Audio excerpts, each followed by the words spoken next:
Welcome to the Healing Pod. I'm Megan, a licensed clinical psychologist. And I'm Jessica, a licensed clinical social worker, and this is our journey of navigating anxiety as we learn to take up space and create an environment where we feel that we can belong. Join us together as we learn not just to survive, but to thrive in our anxious brains. This podcast is intended for educational and informational purposes only. It is not a substitute for professional therapy or medical advice. If you are experiencing any mental health concerns, please seek support from a qualified mental health professional or healthcare provider. Remember, your mental health is important, and seeking personalized professional help is key to your well-being.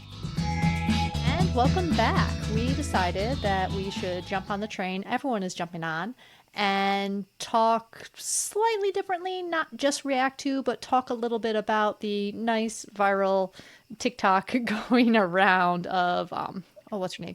Kendra Hilty being in love with her psychiatrist. Yes. Yeah.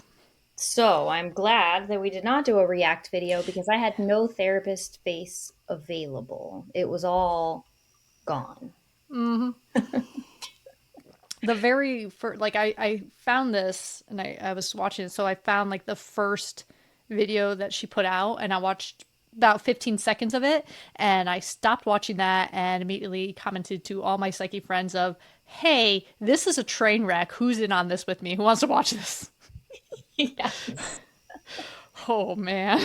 So for those of you who are just popping in with us, and maybe haven't seen this viral video, maybe you avoid TikTok. Good on you. It's a time killer. Anyways, there is this girl who sought out psychiatry and therapy, and then it was just a shitstorm of constant stories afterwards of falling in love with her psychiatrist and it being her psychiatrist's fault. Mm-hmm. It is interesting. So the take that we want to do on it is, what if we are new therapists? So a lot of times when we get new clients, we don't really know the history. We have what the clients present to us, what they tell us. So that can be anything from, my husband is trying to kill me. I think I must be clinically insane because I'm mad when my husband tries to kill me. We just get a lot of different stories that we only have access to one side of. Mm-hmm. And when you sit there and you get this one-sided, very big, very emotionally charged story, there is a lot of work on our end that goes into, we want to validate you, we want to support you, we want to be here for you, and we want to keep an ear out for what else might be going on. What might some of the underlying pieces of this be? Yeah, absolutely. And I think this really comes into the therapist perspective too, of the same as what we teach our clients, right? Like, what is within your control? What actually requires your attention within this session? It's easy to get caught up in the tea, right? Especially when you have a really good storyteller on the other end.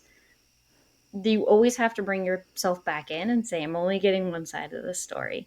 And also, what do all of these pieces mean for that person? Why are they feeling that way towards them? Are there any facts from their perspective that helps them kind of validate that this is why I feel this way? Or is it, I just do. I just feel this way. Mm-hmm. Okay. What are we seeking? What are we needing from this? Because that is such a big piece of it. And I'll come back to this a lot when I'm working on supervision. The details are important. The details do matter, but they don't matter as much as that whole picture. They don't matter as much as the patterns, as that clinical side of, how is this person processing? How is this person interacting? How does this person see their world? What are the rules they're following? And do they work for them? Is this healthy? Do they know how to build relationships? How to be in a healthy interaction? And how can we support them in those ways? Yes. How to help your clients without getting pulled into the client's drama. And I think that was such a thing listening through this and watching through the videos and watching through what she was going on. That need for validation, that need for somebody that would listen to her story and how big it was, you could see that playing out and how she talked about therapists, how she talked about psychiatrists, how she talked about Henry, the supportive GI, and Claude, the GI or the AI that ended up not being supportive of her. Yes. So just that need for connection, that need to be seen, to be heard, that is such a visceral, basic need we all have. Yeah, I mean, it makes absolutely. sense. Yeah. I think kind of starting as, just kind of that first instinct of going in and listening to somebody who's such a good storyteller. And for her, this was very real. And again, we only have one side of the story. Maybe it was very real, Mm-hmm. but there is that kind of intentional, our own red flags that we have to listen to of, is this actually something that I'm feeding into? Like, how am I helping versus hindering this client? They obviously need validation, they need to be heard, but are there any motives here? Like, what is she needing to obtain out of telling such a big story that could potentially harm not only one but multiple people's careers? The sheep agrees. The sheep does agree. The sheep is very wise. You will hear them often tonight if we leave it in. Yes. Video people will get the sheep. Audio people will see. You might get a little. Yes. Yeah, but there is, so there's that level of she is coming in high distress. She has had this very traumatic experience from her side. This manipulation, this she is deeply in love with this person and they reciprocated her feelings but did not reciprocate her feelings and blocked her from the feelings but allowed her to have her own feelings, and that's a lot. That's a lot that she wants that support for. Is she looking to actually move through it, or is she looking to be allowed to stay in that trauma space? And that's that first question. Does she want therapy, or does she just want to revel in the story and continue to revel in the story? Yes. And excuse you. One thing that I noticed too was she was responding to the comments, right? I had the pleasure of not having to go seek out all of her videos because it also sounds like she deleted a lot of them. So Megan was the real MVP here and sent me like the YouTube where they were all linked together. And there were so many where she's responding like it sounds like there were therapists in the section, which again, this is third party friends. I did not see the comment section. But it sounds like there were professionals in the section who were attempting to provide alternative, like maybe this is what was happening, right? Helping her recognize all of the therapeutic terms she was using, like transference and countertransference, and maybe Mm-hmm. you're transferring your feelings onto him. Um, but there is that level of right away the response was all therapists are bad. You are all just protecting this person and the bad thing that he did to me. And then it starts attacking like her next therapist. Well, she knew all the signs and then she encouraged me to tell him more about me having sex with my boyfriend or, whatever. There was always Mm-hmm. another layer, another layer, another layer. There And was. if you really like stories and you really like listening, it's easy to just, oh my gosh, and then what happened? And are you serious? And then what happened? So making sure that you're recognizing kind of the personality dynamics in there too. Like, is there something a little deeper? Maybe this is a good level to start practicing your diagnostic skills. Yes, because there's definitely a lot of keep an eye on this flags that popped up even just in those beginning videos. So you mentioned the therapy word dumping. That is something I run into a lot with personality disorders. Personality disorders are pervasive. A lot of times there is trauma at the core of our cluster Bs, or there is, you know, neurological at the core of our more psychosis based ones, but there is a long standing pattern of this is how I view the world. So there tends to be a long-standing history of therapy that has gotten nowhere because the view of the world hasn't changed. So they have all of this language, they have all of the knowledge of these tools, and they can spit them back out at you. And you see absolutely no evidence they have done a single one. It's like, okay, yeah. It's like, yeah, I know deep breathing. Great, take a breath. No, take a deep breath. Okay, Let me show what you. is deep breathing? Let's blow some bubbles for a bit while we talk about the concept of deep breathing. Let's just blow on some bubbles. I have them for kids, but it makes me relax. Because there's this disconnect between I have all this knowledge, I know about this stuff, and I know about psychology, and you do, but we were talking before, that connection to the body, feeling it, doing it, engaging in it is so hard. Yeah. And then you see that factor of here's this therapist and they were amazing and look at how much oh wait, they crossed the line, they challenged me, I hate them, they're horrible, everything they did was terrible. You're up on that pedestal and you are perfect until you're not. You're a great supporter when you're in their chat and you're tossing them flowers and little fun cutesy symbols, but the second you question everything, you're just a hater. Lesson block. Yeah. You just don't understand me. Mm-hmm. It's that fine line between validation and feeding into whatever they're trying to cover, to fill, maybe kind of that void that they're filling. Kind of, the identity regulation, right? That's standing out. Very much so. So taking those first steps very slowly of building that basis of, yes, I'd love to hear your story. And I notice when you're telling it, this comes up and this comes up, and I'm noticing this. And how do I keep this from just being you're telling a story and it's gaining momentum and it's getting bigger and you're getting the feedback and you're getting like, okay, there's that story. I've noticed this changed and this changed. And I noticed this change. I'd like to go back to that at some point, but I really want to understand your story. So you want to kind of disrupt the pattern a little bit so it doesn't just get to be that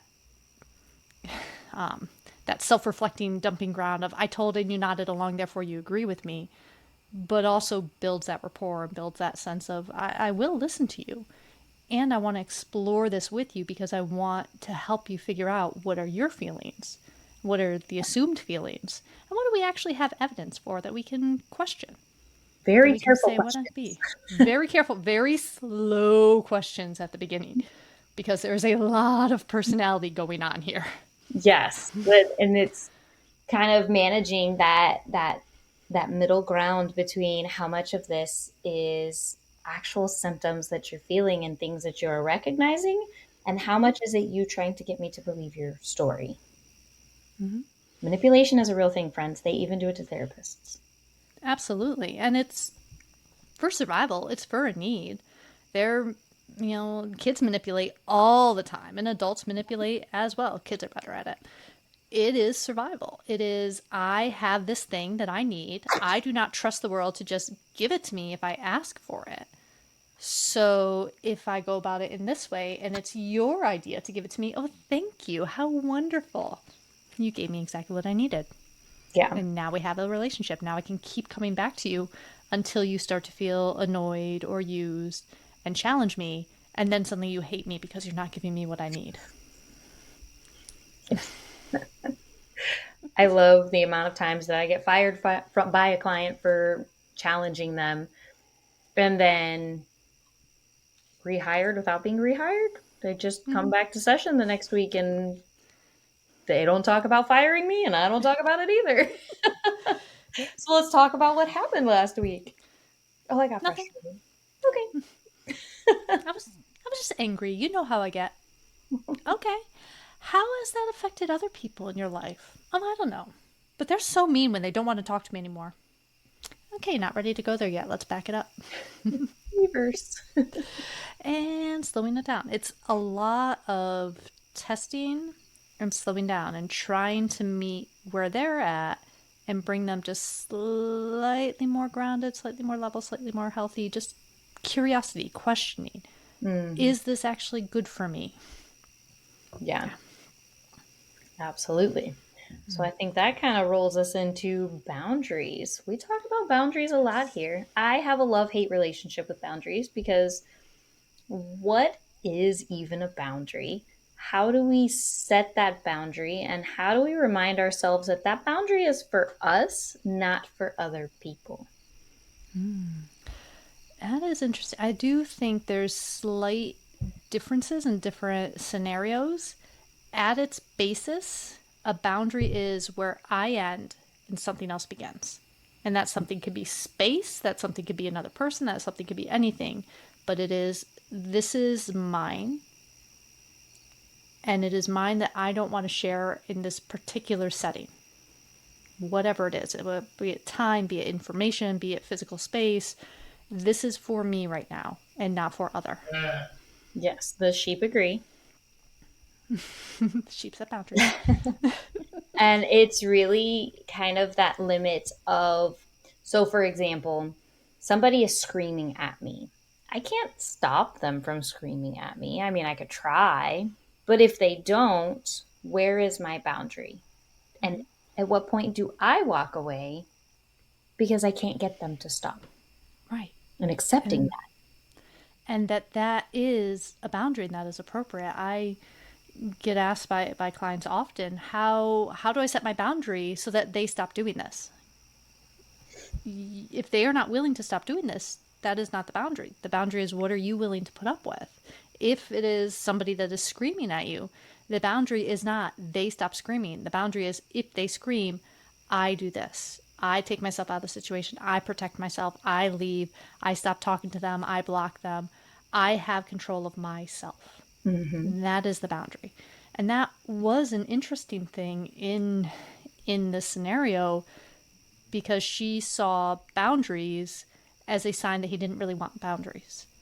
Yeah. And she pushed the boundaries on purpose to see where she could get. And if she could push a boundary, it also meant that someone didn't want a boundary.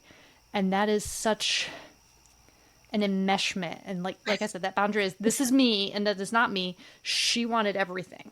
It's like there is no, this is mine, this is yours. She projected and saw it all as, this is all of us. And so that straight from the get-go with a client like this, you get your session time and that is it. You get your session communication. You can call our out of hours sorry, after hours office line, and you can talk to them and they will give me the message and we will talk about it in session. If it is an emergency, this is the emergency steps we're going to take. I am not going to sit with you on the phone for 3 hours because you have a SAD. I am going to count and check, see if it's okay, remind you of your skills, set up our session. Yes. If it needs more, we can do a pickup call. We can get you to a hospital if you need a hospital. But I am not going to be a hospital stand-in because I can't function as that. I don't have the time, space, energy, skills at all to be 24/7 care. Yeah. I really liked how she was talking about, she asked him about if he does in person.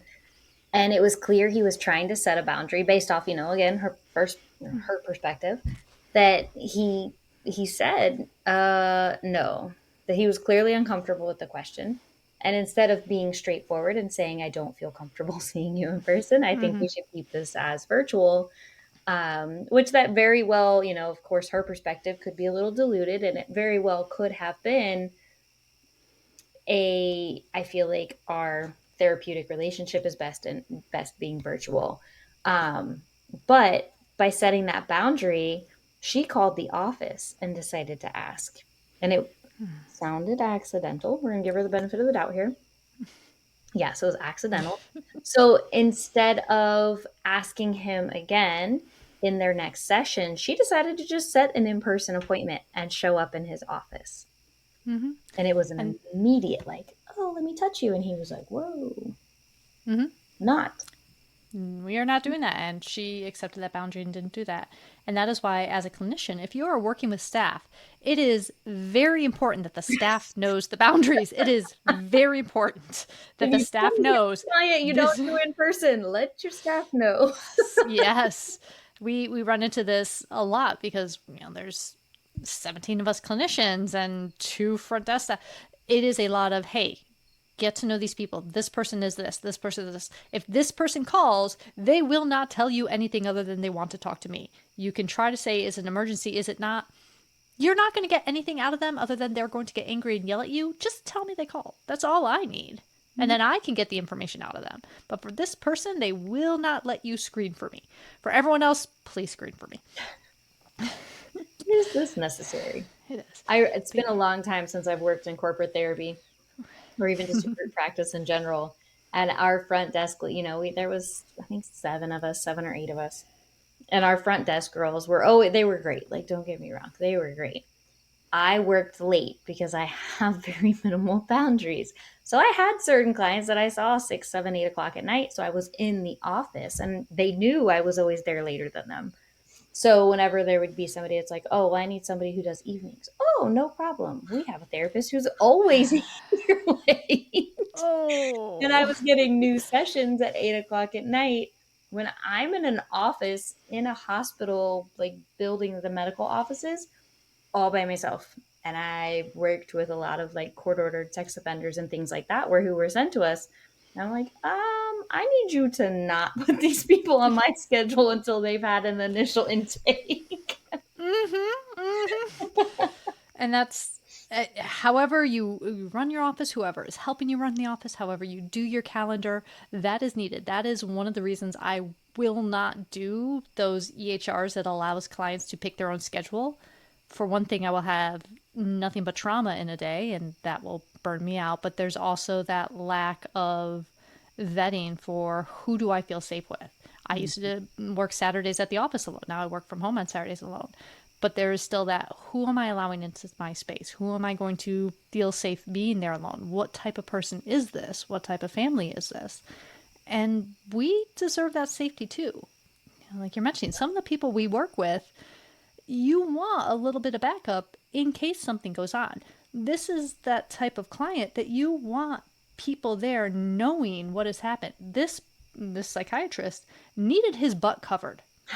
He needed somebody there that knew there were no unusual sounds coming out of that office, that everything was actually on the line, that people saw them go in, go out, knew what was going on. He needed that. Yeah. Because she has made no accusations whatsoever of anything inappropriate, which is great. Someone else who is not her, who has a different set of issues, may very well have. Yes.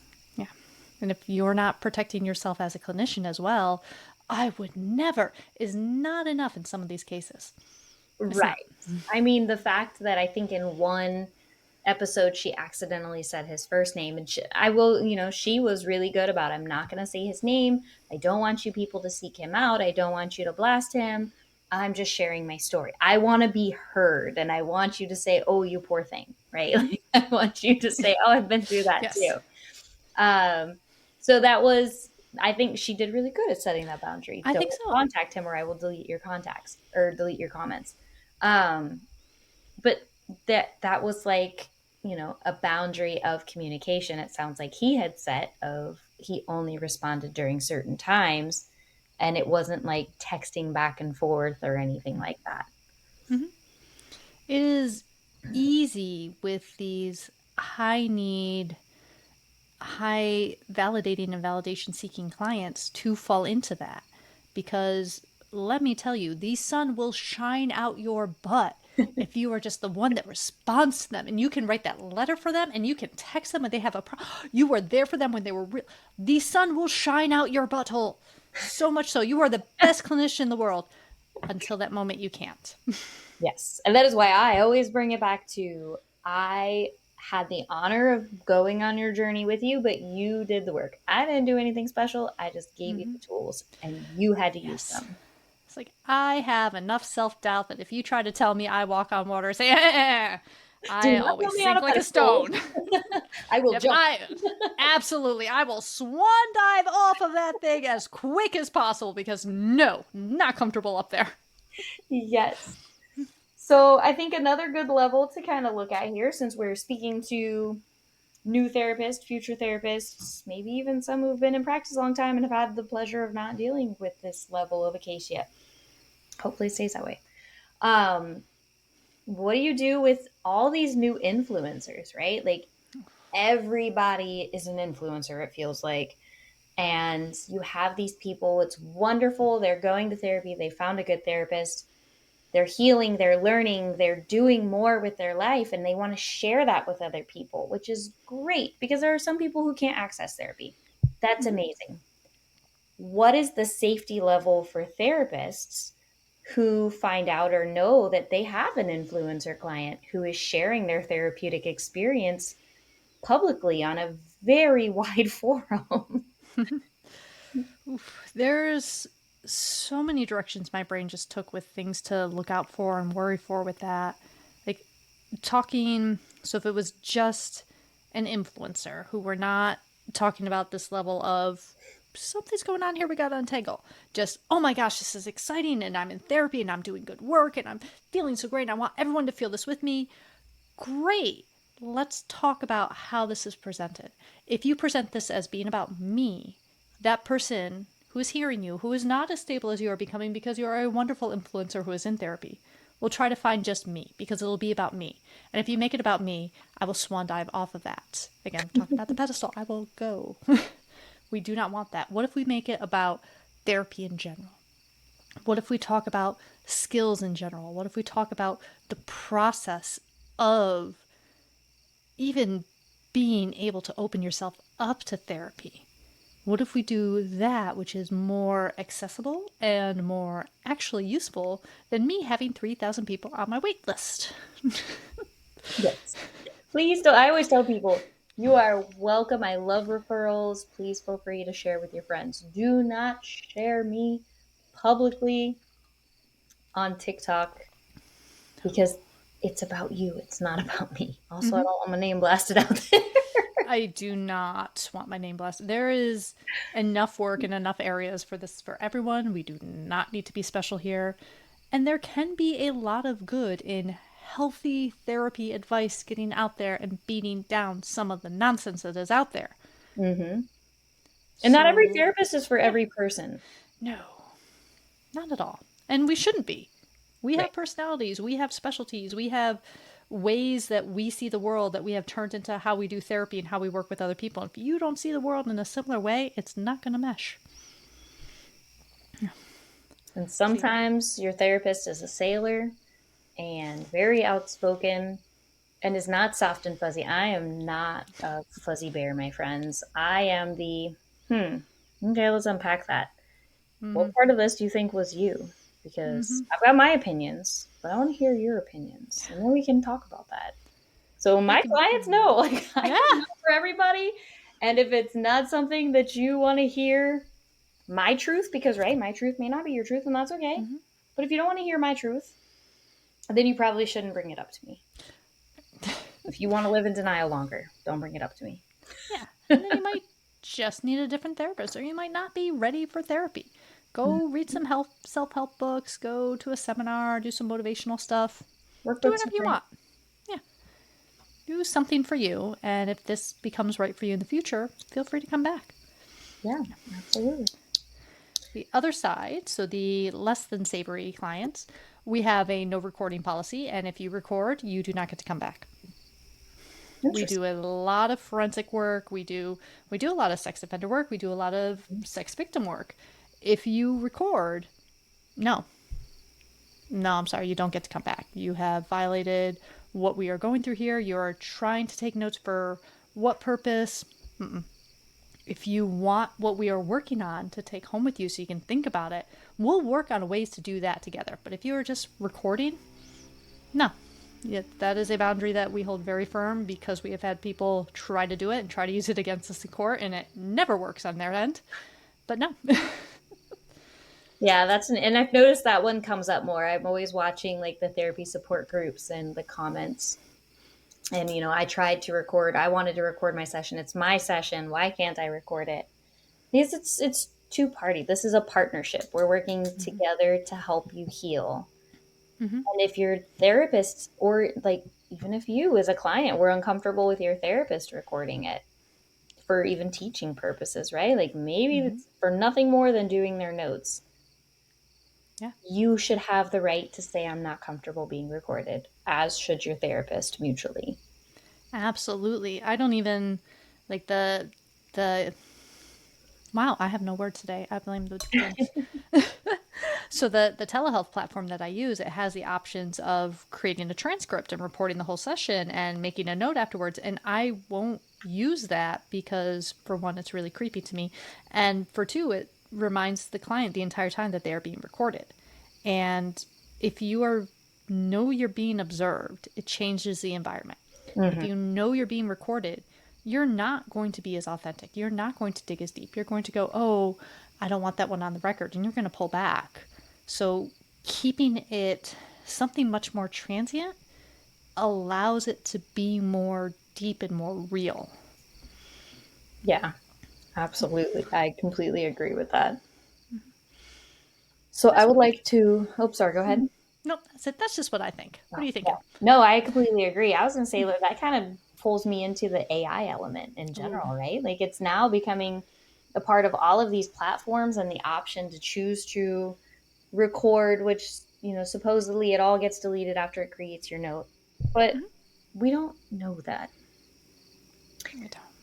And then also, AI is a therapist. We've talked about this before, but she brings it into helping her, and it was two-sided, right? Like what was it, Henry or something like that? Henry and Claude. Henry and Claude, right? And Henry was telling her, hey, that could be transference. Also, maybe consider countertransference. Maybe he is feeling that way because ChatGPT is created to be a people pleaser. Like it wants to help you feel good about yourself, and it's reflecting back what it's picking up from you, and it wants to what you want to hear from it.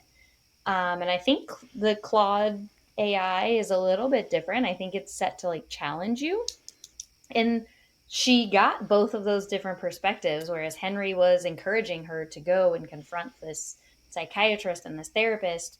And she did so. And I think he probably was more shocked at the fact that she was like, hey, ChatGPT told me this.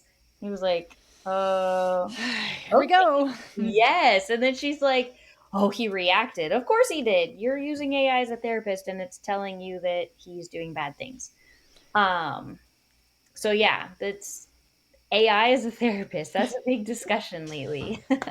And there's so much in that. So like you mentioned is set to reflect. So AI is a language predicting program. The more you talk to it in a set way, the more it predicts you're going to talk to it in a set way. So if it gets an idea and you agree with that idea becomes stronger and stronger and stronger and stronger the more you use it. So I think I am tall becomes you are so tall. You are the tallest human in the world. Oh my gosh, the almighty tallest is you. I bet you like snacks too, and you're taking over an entire nation of worlds here. Like it builds on itself with no real buffer, no real, hey, you might be getting a little insane, no real challenge to it at all. There is no limit. None.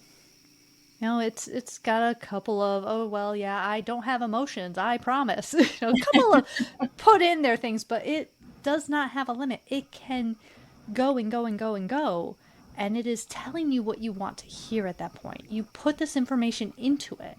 It fed it back to you. You agreed. It is going to keep feeding it back to you because it is designed like absolutely every piece of technology we use to make you keep using it. And if it makes you feel good, you will keep using it.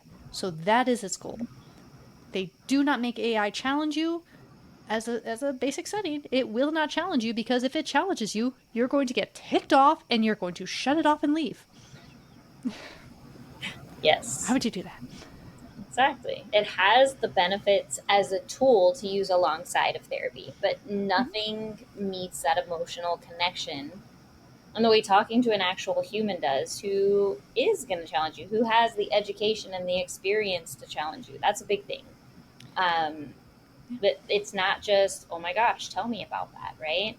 But it's also a little deeper. Where is this stemming from? Where are you feeling that in your body and how is it impacting you?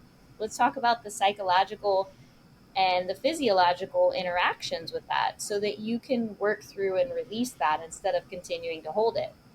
AI is going to tell you take some deep breaths, journal, go for a walk. Those are all great tools that we need to be reminded of sometimes. But therapy goes a lot deeper than that, and AI just isn't capable of that. I think so. There was one episode she had where she had, I forget who the person was, but somebody else was on there doing a very good job of just asking some questions and exploring some things like you would do early on in therapy. And they questioned if she had done this pattern of falling in love with authority figures that were unavailable in other areas. And she was dismissive of it, but was like, yeah, I think I really do that. AI is not going to challenge you even in that nice, light way. It is not going to say, I think you're wrong, because we don't seek out AI to be told we're wrong. we don't. No one walks up to ChatGPT and says, tell me how horrible my idea is. They say, tell me why I'm right and everyone else sucks. That's what we do when we're seeking information. We don't want to have that feeling. And every time that she was challenged of, what if this isn't how your psychiatrist is feeling? What if this is just on your end? You could tell she couldn't process that feeling. That was too much of a challenge, too big. And if you start out with that challenge for someone like this, they're going to go back to that echo chamber and go back to where they're reassured and they feel better. No, I am the chosen one. I am right in this. Because that feels safe. It feels good. Yeah. So it's Absolutely. on that end, on getting the validation. I mean, this is where the AI relationships come up as that problem too, is that very similar thing of, this is a perfect, never challengeable, never a problem, they never forget to take out the trash relationship. It is a perfect, they never tell you your idea is stupid sounding board. They don't. It's the same problem. And then we have our side of it. We have, taking the notes. And there are different ways. There are the ones that record the entire session and they take notes, and they're creepy. They're creepily accurate. And I don't want insurance having that information. Delete it all. Delete it. I don't like insurance having more information than they need, bare minimum. And then there's the other side where I see clinicians trying to say, well, if I present the case in this way with no identifying information, can I have AI write a note for me? And absolutely, it will write a beautiful note. Half of the note will be made up. It won't be about the person you saw. It won't be about the session you saw. It'll be about its assumptions of how somebody would talk when they said, saw a client with this problem and used this intervention. So that subjective experience, that prognosis, that my client looked like this, my client was feeling this, I felt like this in response to my client, all of that is missed by AI. And all of that is such rich information for us to pay attention to. Mm-hmm. If you are using AI to format your notes, to give you an idea how to write something up, to give you the word flow for it, beautiful. It should be used to enhance your own abilities. If you are using it to replace your own thinking, why do you have a brain? Why do you exist? Why did you waste your time going to school? Uh-huh. Yeah. And one of the fun things with AI, have you heard about the AI psychosis lately? Yes, yes, yes. Yes. She dropped that a few times. She said news organizations were always telling her about it. What is your understanding of AI psychosis? So, I'm losing my words today. That's usually how it goes, right? Yeah. So with the AI psychosis, I think it's really, the way that I understand it anyways, is it's kind of like that level of, it's giving people all of these symptoms that are feeding into the delusions and the paranoia, the hallucinations, all of those things. And it's making them feel all of this stuff is real and it's happening, and it's developing and controlling these thoughts for them because they are so indebted and in depth into the thoughts that are being developed through AI because they feel so connected with it. Mm-hmm. And it's one of those things, it's like violent video games. Violent video games does not create violent people. Violent people enjoy playing violent video games. Non-violent people also enjoy playing violent video games. They are tons of fun at times. But it's not that AI will make you psychotic.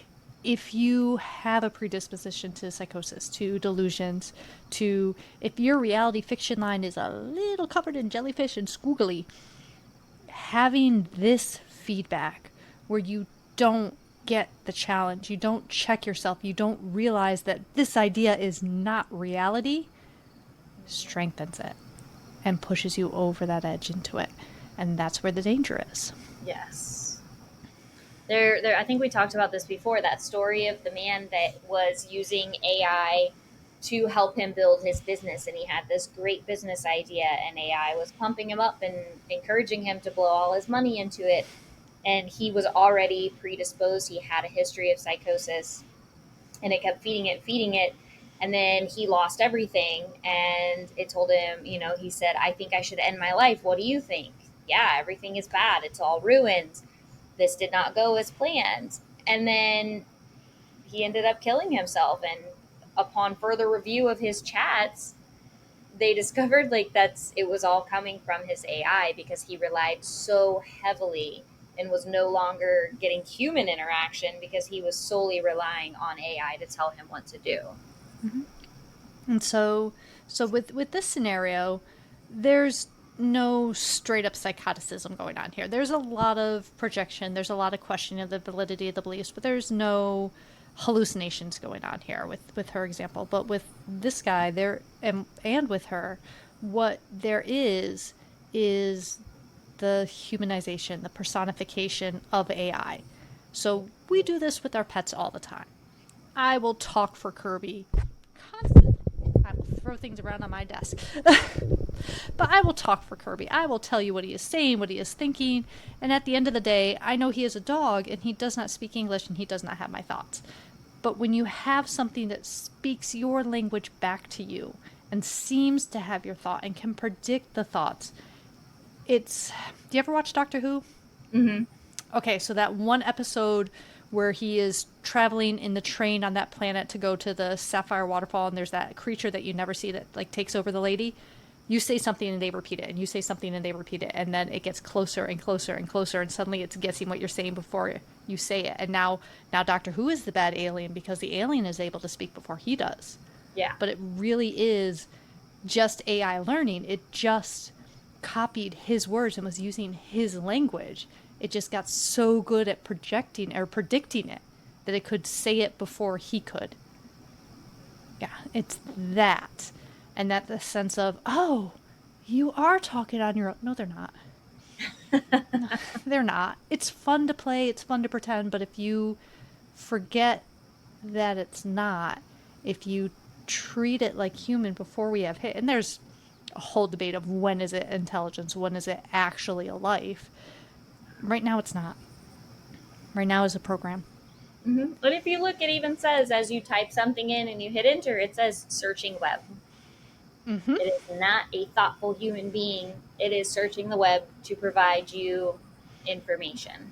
Stealing other people's ideas. And wasting water while doing so. Environment, be careful. Yes. But yeah, that losing that sense that it is not omnipotent, it is not alive yet, it does not have knowledge. It is calling you this name because you responded well to this name. It is not calling you this name because that name truly reflects your inner being. It's not. Exactly. So our key takeaways are new clinicians. Oof. This client walks into your room. Remember, breathe deeply. Do not instantly walk out of the room. Give yourself and your supervisor that you hopefully still have some credit. Yes. Structure your sessions. That is necessary. And do not let them get so wrapped up into their storytelling that you're sitting quietly through the entire session and you're not questioning anything. You're not challenging them. It's why you're a therapist, to challenge them. This can be either very hard or very easy to do in your first session, depending on how you run the first session. Sometimes, if you're the one doing the intake, you have, I need to get this background information. I need to get, that's nice, but I need to know what medication you're on first. That's nice, but I need to know, do you have a home? Sometimes that can be easy for the structure. If it's not, if you are working at a place where they have somebody else do the intake and then they dump the client on you, which I never really understood, but it's really good for interns. No, it is. If you're working there and they come in that session just running on the narrative, it's okay to say, well, let's stop and take a breath here. Let's explore how therapy is going to go. Before you leave for today, let's set up what you want out of therapy, what I can offer you, and how we can run these sessions to get you there. That's okay. That's good to do. And then keep with it. Do not get bamboozled by the fun, flashy, grab your popcorn and start eating it story. Sometimes they got the tea. Don't do it. Stay curious and not convinced. Focus on your client's feelings and patterns, not trying to prove their story true or false, but really just showing up for the person that is in front of you, while also setting healthy boundaries for yourself, and you're modeling it for them. So I do very rough assessments. I do assessments that make you want to murder people. It is quite all right. And when you're doing these and when you hear this story, if you go into it absolutely 100% that everything that person has said is correct and happened, you are going to miss so many details and so many follow-up question points and so much information that, if this story is true and if it happened, will make it stronger, and we'll be able to hold up when it goes into court, and we'll be able to say, yes, I questioned this and this is what I found. I was curious about this and this is why it was not so. If you don't have that curiosity to explore that stuff, if you're just like, yes, you said yes and yes it is, you will miss out on what will help support a real story and what will sink a fake one. And that will, if you're dealing with cases, if you're dealing with court systems, it will sink if it does not have the evidence. You have to stay curious. You have to look for those things. And when you're working in that therapy setting, if you are convinced, go back to the first two random examples I gave, you're convinced that that husband is definitely trying to kill that wife and that other wife is absolutely crazy because she thinks her husband's trying to kill her, you're going to miss what else might be going on. You're going to miss, there actually might be some dementia here, early signs for this person, because they're missing this information and they're repeating these stories and they're not realizing they're repeating the stories for me. And the second person's like, well, I think you've actually been gaslit your entire life, and you're telling me that you must be crazy because you don't think you can change anything, and if you're crazy, it's okay for you to stay. Okay, what if it's okay for you to stay and you're not safe? What do we do? Yeah. Right. Yeah. So look at those feelings, look at those patterns. Look at, what does this mean to them? Why are they telling you this story? Why does this matter? Why does this matter to them? Yes. They can come in and tell you a beautiful story and leave, and that is not therapeutic. It's great. It's fun. Might be therapeutic for you. They already have the story. They're not so traumatized and reactive that they couldn't tell you the story, that they couldn't stay in that thought and think through the story. So just telling the story is not therapeutic. What about it are they avoiding? What about it can we shift the perspective on and look differently? How do we get that to fit their understanding of life so they can move on? Yes. If you go to your therapist and you feel like you're just going in and venting or sharing your story and no advice was given, you're probably accurate in feeling like you got nothing out of that session. Mm-hmm. That's why I ghost my therapist. Yes. I keep trying. Same. Scary words. Key takeaway number 3. Watch your own countertransference as a therapist. Are you feeling pulled to rescue, defend, or push away this client? Are they sharing something with you that's hitting so close to home? Maybe you have had your own experience where somebody in authority, a doctor, a psychiatrist, any of that, made you feel uncomfortable. So it's easy to get caught up into this story and pulled to understand and to rescue and defend her, because I did experience, maybe my story was way less dramatic than that, but I can understand and it's happened to me, so it must have happened to you. And that's, just cough for a second. And that's the big thing with transference, with countertransference. It really is the same process. It is a therapist being human and a client being human. And we're looking at this person in front of us, and they remind us of something. They remind us of someone, they remind us of our own experience, they remind us of something. And instead of being able to go, wow, I did have that similar experience, let's see, this is some of the things I experienced, let's listen out for some things like that. You say, I had this experience, I know someone that made me feel like this is you. They sound like my niece who had such a horrible life. I need to make sure that they have everything they need to get out of there. She just did so much better when she got to college. Let's get this one to college too. If you're solving the problem in the same way that you already experienced, you're not working with your client, you're trying to relive and solve your old problems. Yes. We want to avoid that. Get your own therapy. Don't bring your therapy into with your client. Get your own good therapist. If you don't like your therapist and they don't do any work for you, just get a new one. There's plenty of them out there. It's fine. And if you recognize that countertransference before it gets to a certain point that it's causing harm to your client, that's good. Don't beat yourself up for it. Yeah. Practice that insight of recognizing it. And how do you shift it? Can you still safely continue to see this client, or is the countertransference too strong and you can't manage that with this client? Some clients are very good at pulling up countertransfers because it distracts you from actually dealing with what they're bringing. Yes. Because then you're off fighting this ghost of your past and your trauma and your experiences, and they're going, yes, I am very familiar with that fight. I know how to do that one exactly. This is my problem over here that you don't see and you're not touching. And I can say I am a good client and I have done good therapy. Bye. Yep. That was so big when I got back, because I took several months off after I had Ryder and the whole heart surgery and everything. And I was very transparent with my clients. Like, this is why I am not seeing you right now. This is why I just unexpectedly closed my entire practice for 3 months. So that was a big thing when I came back.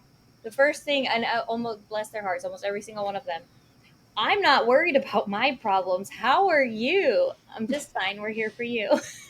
Yep. Let's bring it back to you.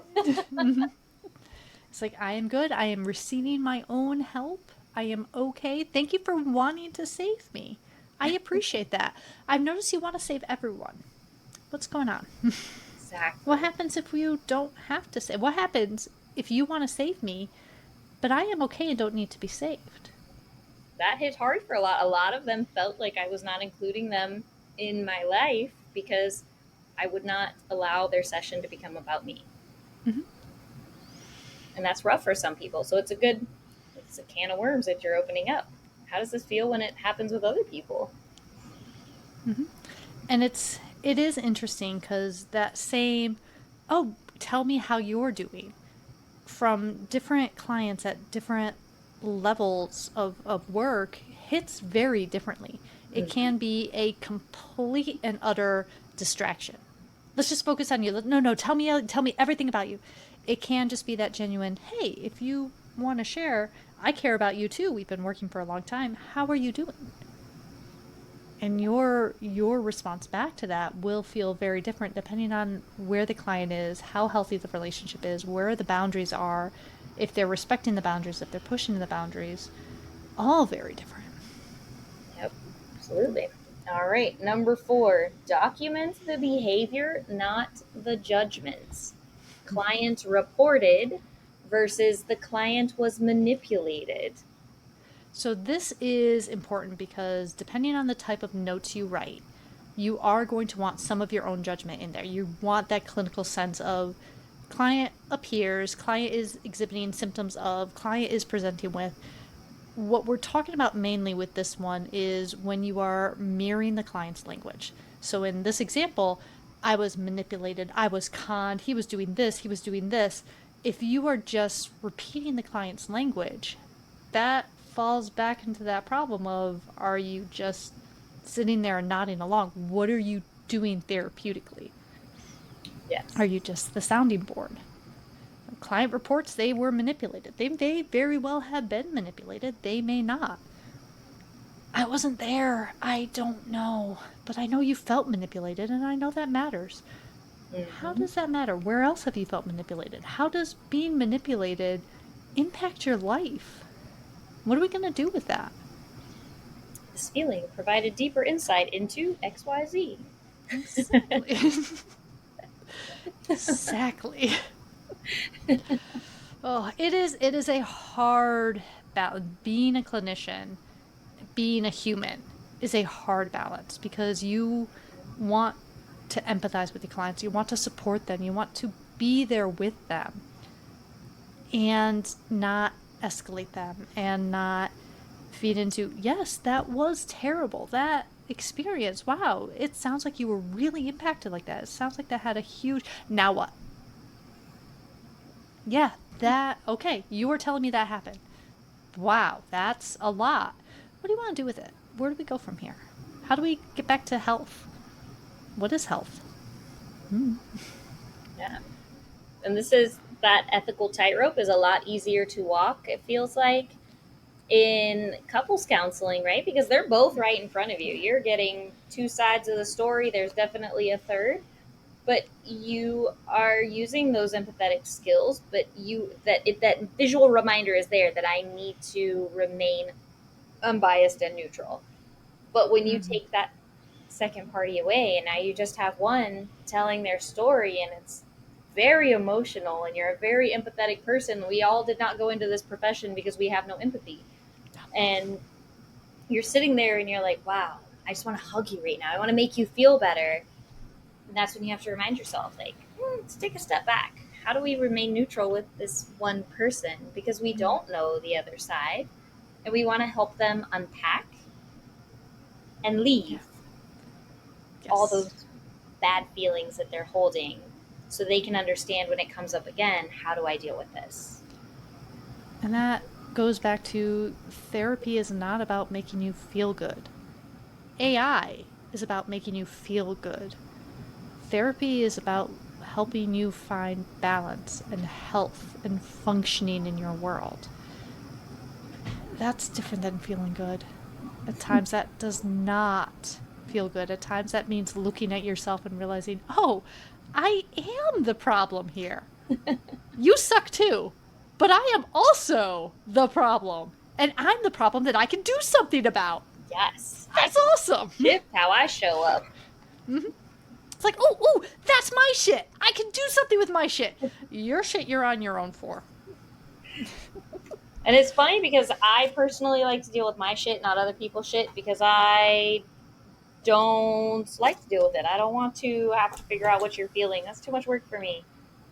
I'm talking personal life, not therapy life. But I do so much of that in therapy. I do not have time in real life. It's like, yes, oh, I'm doing this nonsense. Okay, bet. Have fun doing that. I'm going to be over here, like, watching TV, drinking some tea. I got my own life to live. facts. Every Let time me know my when you husband figure and it out. I getting into an argument, he's like, "You're a therapist. You should be able to handle this better." No, I do that all day long. I'm done handling other people's shit. You got to handle your own I shit. am off the clock. If you want to pay me my self pay rate off the clock, sure, I'll go therapy brain on you. But otherwise, nah, it ain't happening. You're getting my full emotional self. That's what you're getting. And I have done, like, my wife Casey, she's asked me questions before, and I've been at work, so she's texting me things, and I've like, I just came out of this meeting, I just did our admin team, I just did supervision here, and she asked me questions. That response, she goes, was that chat GPT? I'm like, no, no, that's just me in therapy brain. Sorry, let me come back to human brain for you. I was in my mode, I was in work mode. Sorry, let me come back here. We have AI brains, team. You guys don't have to go type it into a computer. No, we have professional therapy voices in which we really do understand the different nuances of the experiences and how to balance them. But you know what? It's just so much more fun not to sometimes. Yes, absolutely. Yeah.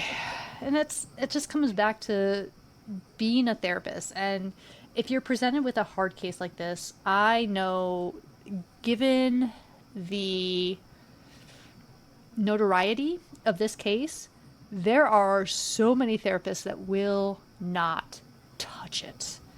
And I can understand that, because this is you need your boundaries on point. You need protection for yourself. You need to cover your butt because you're going to be public. And you need to talk to her about, this is inappropriate to go public. And I understand that you've already done this, so there is nothing I can do to stop you. But I will tell you that's probably why most people wouldn't take your case. They don't want to be out there if you get upset with them for any little thing. Yeah. And as a Let's therapist, process that.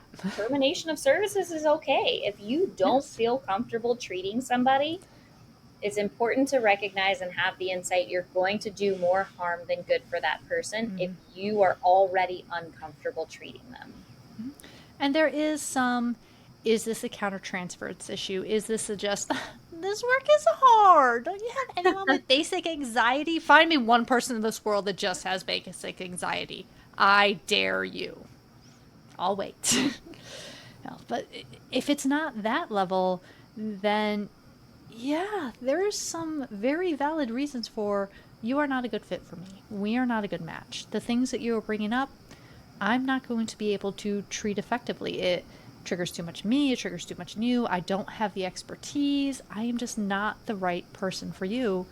Here are some other options. Here are some people I know in the area. Here's some things you can do in the meanwhile. Here's some things I want you to look for in your next therapist. That's allowed. That's okay. Yes. Absolutely. Yeah, and that doesn't mean they're bad. It doesn't mean we're bad. It just means I understand myself and my limits, and I'm going to respect those. And from what I understand of you, I wouldn't be helpful. No. It would be harmful to one or both of us. And that's not therapy. Yes. So, my shout out to our listeners, my request, especially those new training therapists, incoming therapists, maybe you're in your first couple of years of doing this, is I want you to really stop and reflect on your own practice. Don't do it during session, that's a bad time, right? But after you have a session, really go back and reflect. How well did I set boundaries and structure that session? I'm not asking you to go question everything you did and should I have done it differently, but really, as Veronica likes to say, right, choice points. What are some choice points that you would have done differently, or some different options you could have had? And how can you continue to keep your rapport strong without taking sides for either party, whether you've got two in front of you or the client and whatever issues they're dealing with outside? At the end of the day, it doesn't matter if the story exactly happened the way they're telling you it happened, if it happened the exact opposite, or if it happened in the middle. What matters is that person sitting in front of you, what the impact was on them, and how do we navigate through that? Where do we go from here? From what they believe, from what they're experiencing, how do we help them to interact a little more groundedly, fully, presently with their world, and get something better out of it? Mm-hmm. So I like that. Anything else you want to add, Jess? I think that's it for me. All right. Well, thank you all for listening with us. Hopefully we did something slightly different than just all the React videos. If you haven't watched this, I don't know if you want to or not. If you haven't watched it yet, you probably don't need to. Just find a summary somewhere, read a summary. If you haven't watched it yet and you don't want that drama in your life, you don't need it. That's okay. That's fine. But if you really enjoyed like us, the TV, you can just get the highlight. There are articles and stuff you can find that will just give you the highlights, and honestly, that's enough. Listen to other people talk about it, get some highlights, you got enough. You are informed enough. Yeah. But if you enjoyed listening to us talk about this, talk about everything else that we talk about, thank you for joining, and you can find us again. We are the Healing Pod. We are on Spotify, Apple Podcasts, anywhere else you can find your podcast. Give us a search. We are out there. And where else are we at online, Jess? We are on TikTok, Facebook, and Instagram. And if you come across more stories like this one that you want us to break down and kind of talk through, send it to us. This was fun. I really enjoyed doing this one. Absolutely. This was interesting. So we will be back in a couple weeks. Take care, and we will talk to y'all soon. Bye, guys. Bye.